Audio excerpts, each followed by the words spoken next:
Good morning. All right.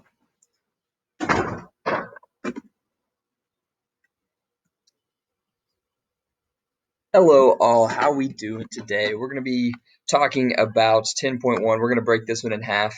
We're going to start on kind of the background of psychoanalysis and kind of the Freudian pieces of psychology. I know you all have been asking about these all year. Save the best for last, or at least the most controversial for last. So we're going to do 10.1. We'll split it in half. We'll do the background first, and then for 10.1 is B. We'll focus on people that have questioned Freudian psychology and then look at some of the more contemporary versions of psychodynamic psychology. So, 10.1, our question is, how did Freud's psychoanalysis lay the groundwork for personality study, and how do people view his work today? So, again, we'll focus kind of on this first part today and then look at the analysis of that in another screencast. So, recall that psychology kind of falls along this spectrum from nature to nurture. We started our very first day of psych with that question of, do you think nature or nurture is more important?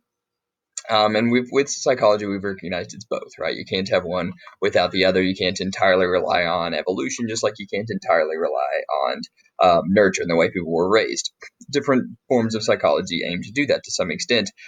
Personality is a wide range. It's one that wasn't some of the stuff, especially what we're looking at today, is a wide range. It started in kind of this outside, more towards nature. But it also falls into nurture to some extent, and looking at like the way people were raised and the way that their parents treated them.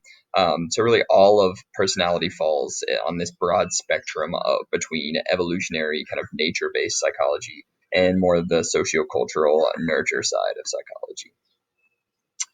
So what we're looking at today primarily is this psychoanalysis, or this psychodynamic approach is how it would be referred to in the if it was on the test, right? If we're looking at one of the more contemporary fields of psychology today, it's referred to as the psychodynamic approach. They still refer to it sometimes as being psychoanalyzed or psychoanalysis, but it is the psychodynamic approach primarily when it's referred to today.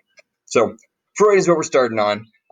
Recall, he's this guy that is made famous by the large leather couch laying there, your eyes closed, while you wax on and on about the horrors of your mother, your father, how you were treated as a child.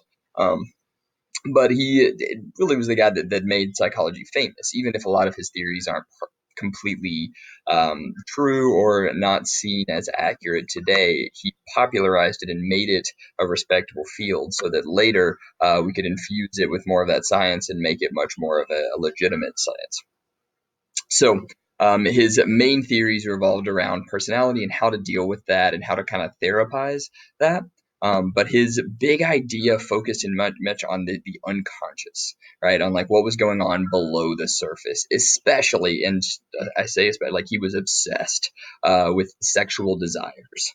So a lot of this is very much a product of just where he lived and when he lived. He was living in like late Victorian era, and that he was very along with everyone else, sexually repressed, emotionally repressed. Everyone, this is the era, of corsets and upright, and proper everything, right? Like read anything by Jane Eyre, this Victorian era. Everything's proper, everything is boring, nothing is like, you're never really allowed to express anything, emotions, sexual desires, nothing. And so he was trying to look into what people actually felt. In many ways, society did expect them to kind of push that down. And so he was obsessed with these unconscious sexual desires, especially looking at like how your childhood impacted those drives and shaped your unconscious sexual drives later in life. And a lot of the stuff that he did is still a big part of psychology. When we think of psychology, when we reference psychology today, we're talking about Freudian things. Right? People mention the Oedipus complex or Freudian slips. A lot of it, like, it's become a very common part of pop psychology and pop culture, even if it's not seen so much by psychologists as legitimate. So a lot of his focuses on unconscious, not so much on our thoughts and our perceptions, kind of those prefrontal cortex parts of our thinking, but much more on what's happening with our memories, the stuff that's in our long-term storage, but then even more so, what's below the surface, what's within those memories, or stuff that we don't remember, experiences with our parents, our needs, our drives, our kind of primal basis. That's a lot of what he bases his theories on. So how did he figure that out, right? Because we still haven't figured out today in 2020 how to figure out what's going on in the unconscious mind. We can't really trace into that. That's not something that we can figure out. So he did a lot of this through dreams. And recall that when we talked about dreams and what they mean, we looked at the kind of Freudian interpretation, and there were 900 different things that meant a penis, or a vagina, or some form of sexual thing that, again, he was obsessed with. It all had something to do, and it came back to sexual interpretation. So he looked at dreams in a big way, saying that this is where we're free to express all of our unconscious desires, our emotions, our motives. And so he was big into that. So tell me about your dreams, keep a dream journal, what was happening, and then he used that to interpret it. And he also looked at, and where we get this term, the Freudian slip, things like within his therapy, if somebody accidentally says something, and he's like, wait, explain. You're like, no one accidentally says anything. It's like, that's just revealing some of those Freudian, those unconscious thoughts in some way. So whatever we do on accident oftentimes reveals what's actually going on unconsciously. Right. So Freudian slip example, right? You've got famous historical example, Henry V, beheading his wife. Right? It's like, good morning, beheaded. Oh, I mean, beloved. So Freudian slip would say he meant to say beloved, but he was already thinking how he would likely chop off her head and called her beheaded instead. So personality and structure, he breaks it down into these three parts, and you do need to know these. You do need to know the id, ego, and superego to go back to that aspect of, or the kind of metaphor of the iceberg.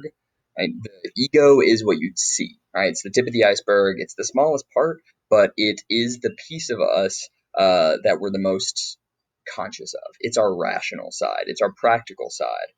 It's going to it's what we think of. It's what we think of as ourselves. Right? It's our conscious thoughts. But what Freud saw it as was he saw it as like balancing our two kind of angel and devil. So like you see Kronk in the upper right hand corner here. He's from the Emperor's New Groove. He's got the devil on one shoulder and the angel on the other, telling him these two different things, like you should do this or you should do this. And then the ego is kind of balancing those out. And what those represent, and what he referred to these as, were the id and the superego. So the id will start on, this is the devil. Right? The id is what we think of as this like primal drive, completely unconscious, telling us like, you want that food, you want to mate, you want pleasure, you want this thing, and you need to take it right now. Go and get it. That's this kind of like primal desires that are ultimately coming for us. That's the id. On the other side of our shoulder, we've got that superego, which is that angel. That's kind of this like moral code that we live by, that's telling us, hey, maybe you shouldn't do that, right? It's like, let them go first. Treat this person kindly. Sacrifice for the good of the team, for the good of this. And so superego versus id is kind of this big idea of Freudian psychology, that we've got these two forces constantly battling it out with only our... Going inside. I was just attacked by bees. We're moving inside.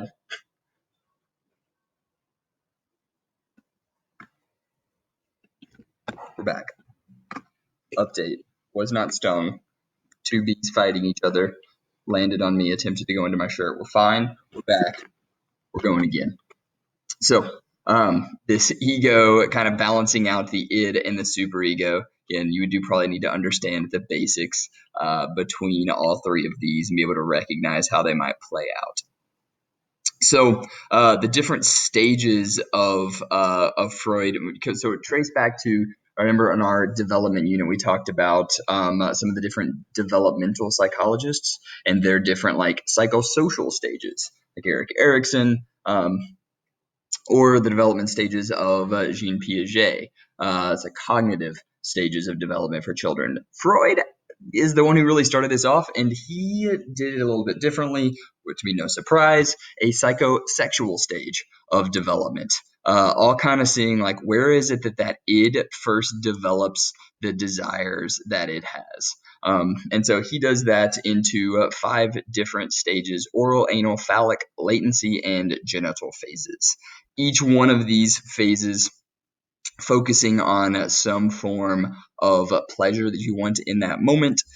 So for like 0 to 18 months, he says you're in the oral stage of life. These are for babies, thinking about, like looking for, babies want to put everything in their mouths until they're, a year and a half old. Everything is like, what kind of pleasure can I get? What kind of food can I get by sucking on something, biting something, teething, chewing, eating, something like that. From 18 to 36, you go into the anal phase, this being the control of your bowels when kids are in this really important phase of potty training, right? We've talked about in the developmental psych before how like if you start trying to, you can't potty train a 6-month-old. It is not possible. No matter how much you try, they are not developmentally, cognitively, physically developed enough to start doing that yet. There is just kind of critical period, just like there's a critical period for everything else.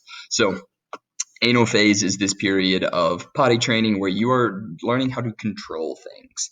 Phallic stays is the genitals. This is where a lot of his focus was. Again, going back to the sexual development, is the 3 to 6-year-old is the kind of first time that people begin to like not so much understand, but then feel some of these, understanding of like certain things that they're watching or doing or touching, and that can cause these like weird and interesting feelings within our genitals. So that's the first time that they would start to notice that, and he believed this is where people began to develop those Oedipus or Electra complexes.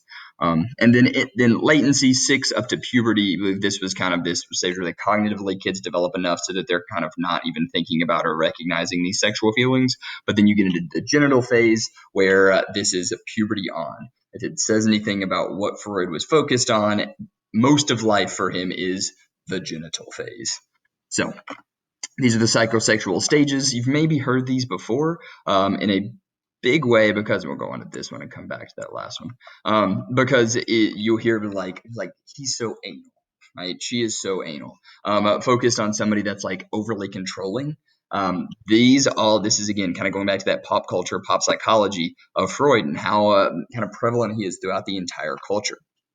So he believed that in each one of these phases, you could get stuck, right? That you could literally, not properly move your way out of a phase. It literally said, believe it, a 0 to 18-month-old kid that's at 1 year old, if they didn't have enough, if they weren't fed properly, or if they weren't given enough freedom to explore chewing on things, they could develop an oral fixation. And so if somebody was sitting in his office and talking to them and was like constantly chewing on their nails, he would be like, clearly something went wrong in your baby phase so that you are orally fixated.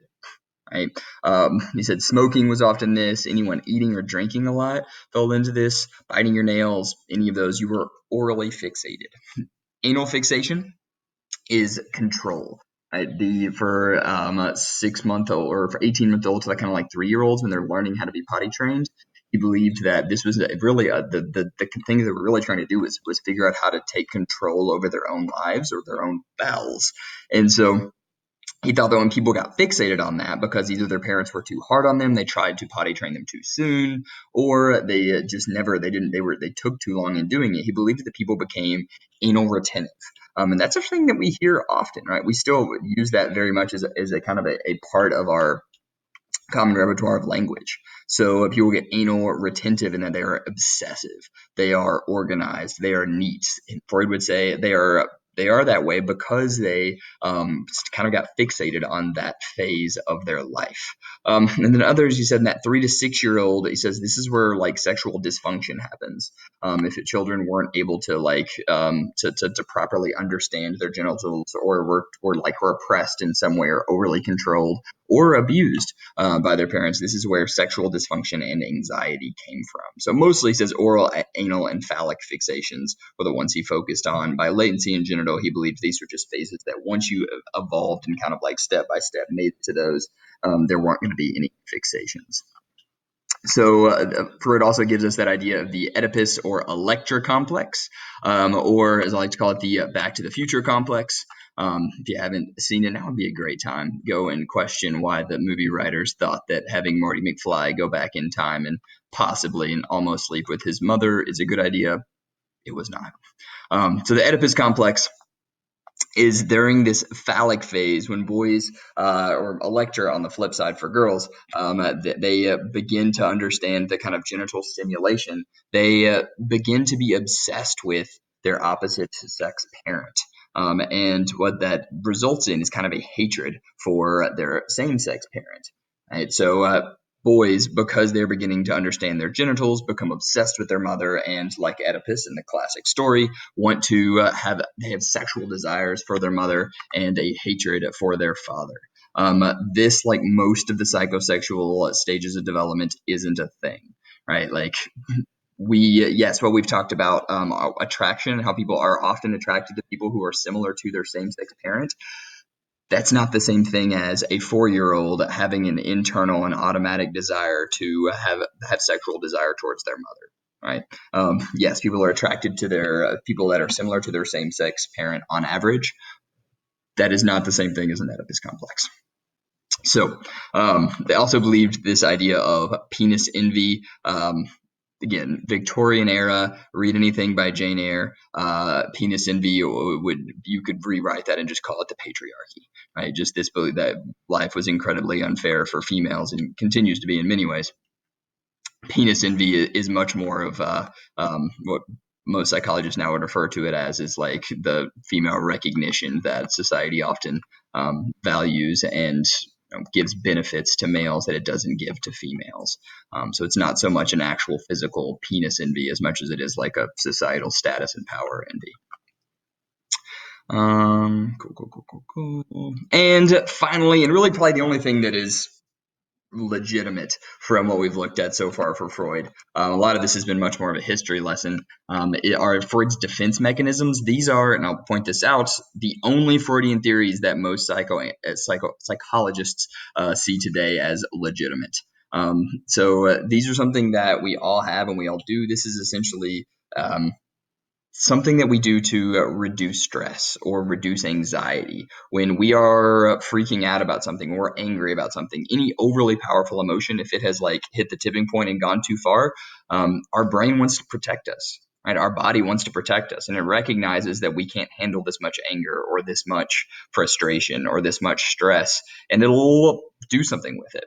Right? And what we do with that, what these aggressive impulses or desires, kind of differs from person to person. So these are things that you are going to need to know and be able to recognize and then explain them in some form of example. So there are 8 of them total. I think I've got 7 here. Technically, repression was one of them, but remember, repression there is no evidence for.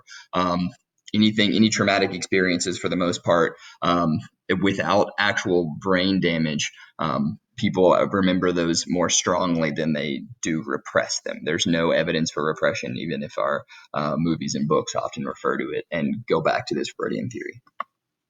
So recall, repression up here, not really something that is real, but the rest of these are all legitimate. So regression, reaction formation, projection, rationalization, displacement, sublimation, and denial. Give you some example of those and then call it a day. So regression is like when something gets really, really hard, when you're overly stressed, you like revert back to a more childhood phase. Think about when you were a little kid, if you were somebody who sucked on your thumb a lot or bit your nails, whenever you like get overly stressed, do you go back to that? Right? Do you go back to whatever those comforts are? People oftentimes like hug themselves, they get small, they want to like go back to like the fetal position. Regression is going backwards and acting like when you were a younger child. Whenever, think about the stress, oftentimes this happens with kids when they go through something extremely stressful when they're like 8, 9, 10 years old, and they'll start wetting the bed again. And they'll say, well, they're regressing. They're so stressed. They're regressing back to a younger phase. Their body's like pushing them back to a time where they felt safe, because they no longer feel safe. So reaction formation The second one is switching something. So if you are extremely like furious about something, right, you would switch that. Your brain would be like, this is an overload. And then all of a sudden you would just be like overly happy. You would then overly be friendly to everyone and be like, no, it's fine. I promise. No, we're good. We're good. We're good. This one's a little bit less common, but still happens, right? I think we probably have all had an experience like that or had someone in our life that whenever they're overly stressed about something, they go into this like, I'm fine, right? Everything's totally fine, and they tell themselves that, and they act it out, and they act completely calm, and they move even slower, and they do things even less, and they're like, I'm gonna be fine, until it kind of blows up in their face.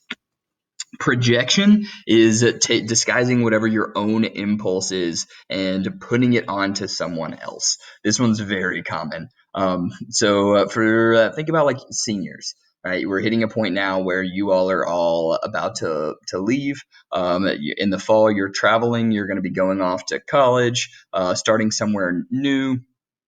And think about like over the summer, whenever it's like, I don't know, you tell your parents you want to go out, and your mom or dad comes in and they're like, listen, you don't, it's like, you're always gone. It's like, it's clear, that like, you're feeling very stressed about going off to college.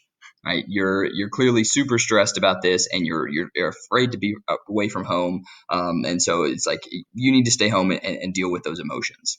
Right? Your parents are probably stressed about it. They're worried about you going off to college, and they're projecting that onto you. Parents, I think, are a great example of this. Anytime they're feeling something or stressed about something, oftentimes they'll say, clearly you're stressed. Clearly you're worried about this. And you'd be like, I'm really not. I promise I'm really not. It's like when they're projecting their feeling onto you. Because you're feeling something, you assume other people are feeling that too. You project it onto them, and you treat them as if they're feeling that. Rationalization kind of goes hands in hand with cognitive dissonance. We looked at 2 units ago. This is that justification, right? Somebody that is smoking all the time, right? If they are, they know the data. Everyone by now knows smoking is a very, very bad idea. But they rationalize it in some way. They're like, listen, all of my friends do it. If I don't smoke, I'm going to be seen as an outsider. I do it because everybody else is doing it at the time. I'm trying to just be social. I'm trying to hang out with my friends. Even though they know that that's a terrible idea for their health, they're rationalizing it and saying it's fine. So cognitive dissonance is a kind of another word for this, but Freud called it rationalization. We rationalize what's going on. We shift our attitudes, our beliefs, in order to come in line with our actions. Displacement. So I would be careful between projection and displacement. Examples can be tough to tell between these. Displacement is shifting these towards a more acceptable or threatening object or person. It's not projection.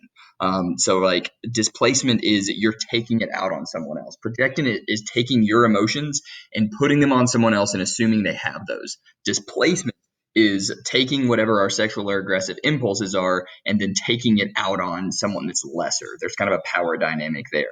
Your parents are being really, really frustrating. They've been mean to you. Your parents have been like not allowing you to do what you want. They've grounded you, and you go in. You like are just furious. You go in your room, and like the dog steps on your foot and scratches you. Your reaction then is just like stupid dog, and you kick your dog and like hit him on the head or something. You probably feel bad about that immediately. But what you did there was you displaced your emotion. You're not allowed to go downstairs and yell at your parents and hit them. So you take it out on this powerless creature, right? Animal. Oftentimes we do this. People do this with people that are younger than them, younger siblings. And displacement is a lot of what like bullying is. When we talk about people displacing their emotions, bullies almost every time whenever we look at kind of the data on why kids bully, it's because it's a way for them to reclaim power in some way and then take it out on someone else. There's probably someone above them or a parent above them that is treating them poorly, that they feel powerless against, and so they want to displace their frustration against someone above them, a parent or a peer, someone else, some older kid that's bullying them, and so they then take that out on someone younger or smaller.